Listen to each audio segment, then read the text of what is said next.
हमने विजुअली देखा कि वर्डप्रेस टेम्पलेट इंजन काम कैसे करता है और जब भी कोई पेज या पोस्ट या कोई सिंगुलर व्यू जनरेट करवाना हो तो टेम्पलेट इंजन सबसे पहले कौन सी फाइल ढूंढता है कि उससे जो है व्यू जनरेट कराया जाए या लेआउट जो है वो जनरेट की जाए।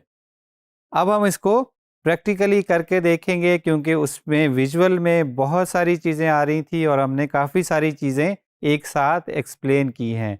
तो हो सकता है वो थोड़ा सा कंफ्यूजिंग हो, लेकिन आपने घबराना बिल्कुल नहीं है। अभी हम आपको करके दिखाएंगे कि डिफरेंट फाइल्स जो है वो कैसे डिफरेंट व्यूज़ जो है वो जनरेट करती हैं और हमने कौन सी फाइल कैसे बनानी है। अभी हम एक एग्जाम्पल लेंगे, एक टेम्पलेट क्रिएट करके देखेंगे इस स्ट्रक्चर के मुताबिक। हमने ऑथर के आर्काइव की एग्जाम्पल में डिस्कस किया था कि सबसे पहले अगर ऑथर का आर्काइव है तो ऑथर डैश ऑथर का यूज़र नेम या नाइस नेम, उसके बाद .php की फ़ाइल चाइल्ड थीम में ढूंढी जाएगी। अगर चाइल्ड थीम हमारे पास नहीं लगा हुआ तो यही फ़ाइल जो है वो पेरेंट थीम में देखी जाएगी। तो अभी हम किसी ऑथर की एग्जाम्पल ले लेते हैं। यहाँ से कोई ऑथर जो है वो सिलेक्ट करते हैं। फॉर एग्जाम्पल उमर को हमने सिलेक्ट किया। तो अब इसके मुताबिक ये वाला जो पेज है इसके लिए टेम्पलेट इंजन क्या देख रहा है, सबसे पहले ऑथर डैश उमर .php। अगर ये भी नहीं है ऑथर डैश उमर का जो यूज़र है इसकी जो भी आईडी है, तो इसको फॉर एग्जांपल हम यहाँ से एडिट यूज़र करने जाएं तो नीचे हमें नज़र आ रहा है कि इस यूज़र की आईडी 2 है।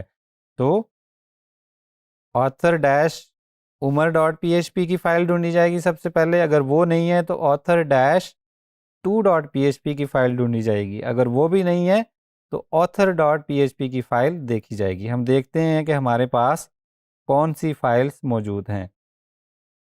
तो यहाँ पे हम अपने एक्टिव थीम में आते हैं तो हम यहाँ पे देख सकते हैं कि हमारे पास author.php की फ़ाइल मौजूद है। और अभी हम इसको ओपन करके देख लेंगे। यहाँ पे हम कोई भी टेस्ट टेक्स्ट लिखेंगे। फॉर एग्जांपल हमने टेस्ट लिखा और इस पेज को रिफ़्रेश करेंगे टू मेक श्योर कि हम जिस फाइल में हैं वही जो है वो, ये देख सकते हैं हम यहाँ पे टेस्ट आ गया है। इसका मतलब है हम करेक्ट फाइल में मौजूद हैं। अब हमने इस जेनेरिक फाइल को यूज़ नहीं करना क्योंकि ये फाइल जो है वो सारे ही ऑथर्स का जो आर्काइव है वो जनरेट कर रही है। हमने उमर के लिए एक यूनिक आर्काइव डिज़ाइन हमारे पास है, उसका हमने डिफरेंट जो है वो डिज़ाइन करना है या स्टाइल करना है। तो अब उसके लिए हम क्या करेंगे, जिस फोल्डर में ये फाइल मौजूद है हम वहाँ पे आएंगे और author.php का हम एक क्लोन बना लेंगे या उसको कॉपी कर लेंगे। अब हमने क्या करना था, हमारे पास क्या था, ऑथर डैश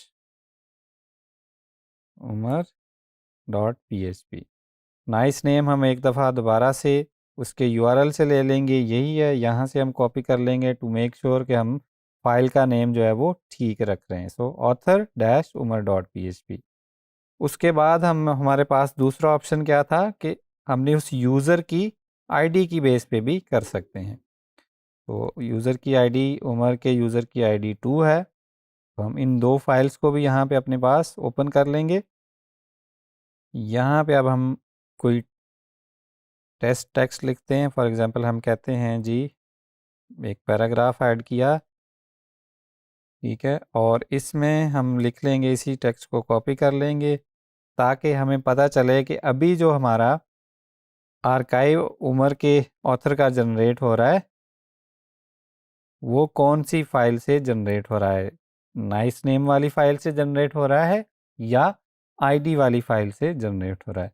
दोबारा से आएंगे, यहाँ पे इस पेज को रिफ़्रेश करेंगे तो अब हम देख सकते हैं यहाँ पे हमारा आ रहा है कि ऑथर विद नाइस नेम। सो जो हमने इसी स्ट्रक्चर के मुताबिक यहाँ पे भी सबसे पहले बताया गया हुआ है कि कौन सी फाइल जो है वो सबसे पहले देखी जाएगी या किसकी प्रायोरिटी जो है वो सबसे ज़्यादा होगी।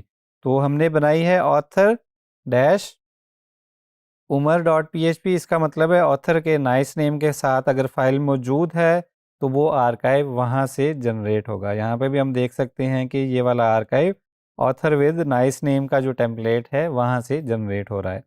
अगर इस फाइल को हम यहाँ से रिमूव कर देते हैं तो अब कौन सी फाइल जो है वो इन एक्शन आनी चाहिए according to template hierarchy, author-2 जो कि ऑथर की आईडी है वो वाली।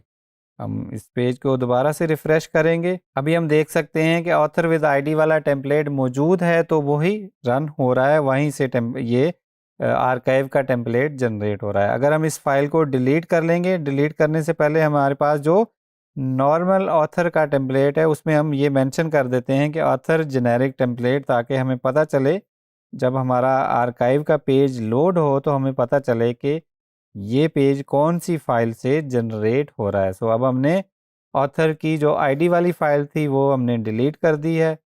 पेज को हम रिफ़्रेश करेंगे तो यहाँ पे अब मेंशन्ड है कि ऑथर का जो जेनेरिक टेम्पलेट है वहाँ से ये वाला पेज या ये वाला आर्काइव का पेज जनरेट हो रहा है। सो अभी हमने जो यहाँ पे जो चीज़ विजुअली देखी थी उसको हमने प्रैक्टिस भी करके देखा है कि ये चीज़ इसी तरह काम कर रही है। अगर हम इस author.php को भी डिलीट कर देंगे तो फिर फॉल बैक में ये चीज़ archive.php से आएगी। तो चलिए आइए ये काम भी करके देख लेते हैं। हम author.php को भी डिलीट कर देते हैं और अब अगर हम वापसी पे ये पेज दोबारा से लोड करेंगे तो हम देख सकते हैं कि अब जो जेनेरिक टेम्पलेट है या जो archive.php है वही इसको जनरेट कर रहा है। उसको देखने के लिए कि क्या वाकई archive.php से जनरेट हो रहा है तो यहाँ पे हम कोई टेक्स्ट ऐड कर देंगे। फॉर एग्जांपल जेनेरिक टेम्पलेट हम कह देते हैं कि आर्काइव जेनेरिक टेम्पलेट। पेज को दोबारा से रिफ्रेश करेंगे तो हमें आर्काइव जेनेरिक टेम्पलेट का जो टेक्स्ट लिखा है वो हमें यहाँ पे नज़र आ रहा है। सो जो हमने टेम्पलेट की हायरार्की में यहाँ से चीज़ें पढ़ी कि सबसे पहले कौन सी फाइल देखी जाती है, उसको हमने अभी प्रैक्टिस भी करके देखा है कि वो चलती कैसे है। इसी तरह आप दूसरी फाइल्स की भी प्रैक्टिस कर सकते हैं और अगर किसी भी फाइल के बारे में आपने मज़ीद इन्फॉर्मेशन पढ़नी है, मज़ीद उसके बारे में जानना है तो ये बड़ा ही इंटरैक्टिव पेज है। आप उस फाइल के नेम पे क्लिक करेंगे तो वो आपको वर्डप्रेस के कोडेक्स पे ले जाएगा और वहाँ पे ये सारी चीज़ें जो है वो डिफ़ाइन की गई हैं और यहाँ पे प्रॉपरली बताया भी गया है कि कौन सी सीक्वेंस में कौन सी प्रायोरिटी में फाइल्स लोड होंगी। अगर हम यहाँ से वापस आएंगे ऑथर आर्काइव का फॉर एग्जांपल हम खोल लेते हैं तो यहाँ पे पूरी इस टेम्पलेट के बारे में डिटेल दी गई है और जो वहाँ पे इंटरेक्टिव तरीके में शो किया गया था उसको यहाँ पे वर्ड्स में पूरी डिटेल में जो है वो बयान किया गया है कि कौन सा टेम्पलेट पहले लोड होगा और कौन सा टेम्पलेट जो है वो उसकी प्रायोरिटी जो है वो कम होगी। तो इसी तरीके से आप इसको मज़ीद पढ़ सकते हैं वर्डप्रेस की डॉक्यूमेंटेशन से, उसको यहाँ से समझ सकते हैं wphierarchy.com से कि डिफरेंट टेम्पलेट्स जो है वो कैसे लोड होते हैं और सबसे पहली प्रायोरिटी जो है वो किसको दी जाती है।